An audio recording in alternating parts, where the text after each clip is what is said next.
Topic है वो है ब्लड, जिसको हम लोग सामान्य भाषा में रक्त कहते हैं। रक्त एक संयोजी ऊतक है, अंग्रेजी में इसको कनेक्टिव टिश्यू कहते हैं। कनेक्टिव टिश्यू शरीर को जो हमको ऊर्जा की आपूर्ति होती है वो रक्त के द्वारा ही होती है, क्योंकि रक्त में ही सारे पोषक अवयव वो हमारे मौजूद होते हैं। और रक्त के अंदर ही वसा, प्रोटीन, कार्बोहाइड्रेट, ये सारे मिनरल्स, ठीक है, बोन मैरो में बनते हैं और इस तरह से हमारे रक्त का निर्माण होता है और हमको ऊर्जा की आपूर्ति होती है और हम सारे अपना दिनचर्या का काम कर पाते हैं। रक्त जो है वो तो बता दिया हम कि संयोजी ऊतक है। और रक्त मुख्य रूप से दो हिस्सों में बटा होता है।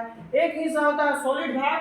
सॉलिड भाग जो है, अब देखिए बहुत 10वां क्लास के लड़के अलग अलग करते हैं या जूनियर के बच्चे कहते हैं यही रक्त का हिस्सा। नहीं, रक्त का मात्र दो ही मतलब हिस्सा में बटा है। एक होता है सॉलिड भाग जो कि होता है श्वेत रक्त कणिकाओं में WBC में, लाल रक्त कणिकाओं में RBC में, और प्लेटलेट्स, ठीक है ना, जिसको हिंदी में कहते हैं पट्टिकाणु, इसमें बना होता है। जिसे हम आराम से इसको इस नहर हम खुद अपने से समझाने के लिए बनाए हैं, उसे समझ सकते हैं। जो बड़ा पत्थर है नहर में होता है वो होता है क्या, WBC होता है, ठीक है। जो छोटा पत्थर होता है वो RBC होता है। RBC बड़ी कम दिन, RBC बहुत ज्यादा दिन तक जिंदा रहता है, ठीक है, मतलब कोशिकाएं इसकी बड़ी समय तक रहती हैं।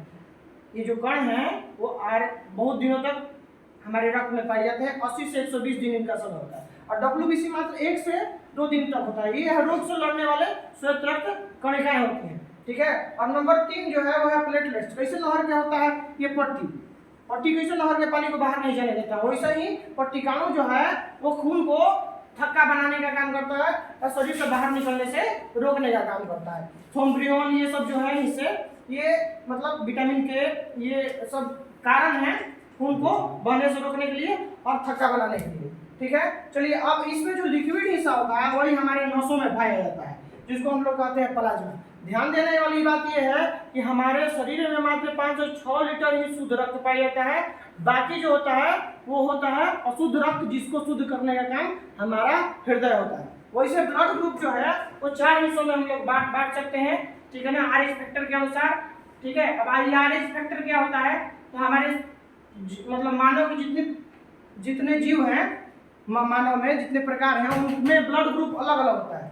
तो ब्लड ग्रुप जो होता है मुख्य रूप से 4 हिस्सों में भी प्राप्त है। सन 1900 ईस्वी में ब्लड का खोज हुआ था, मतलब जानकारी प्राप्त हुआ था कि ब्लड एक आदमी से दूसरे आदमी में एक ही ग्रुप का होगा तो डाल करके उसको जिंदा किया जा सकता है। नहीं तो इससे पहले अगर ज्यादा ब्लड लॉस हो गया सीधे आदमी की मृत्यु हो जाती है।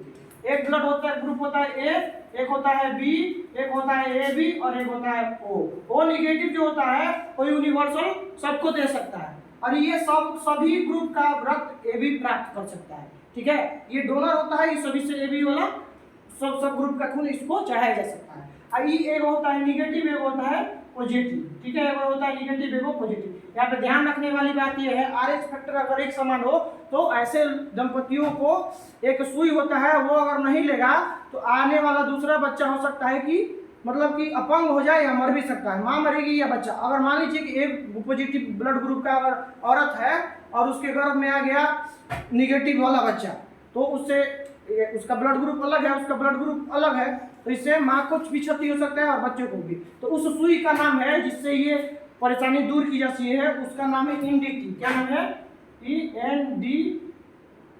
3500 से 4000 रुपये इसका दाम है, ये लगा करके। लेकिन हाँ, ये मतलब जब गर्भावस्था में होता है आदमी तभी ये लगा लेना चाहिए। चलिए ब्लड ग्रुप के बारे में इतना अभी जानकारी काफ़ी है हम लोगों के लिए। फिर मिलते हैं अगले वीडियो में, तब तक के लिए जय हिंद।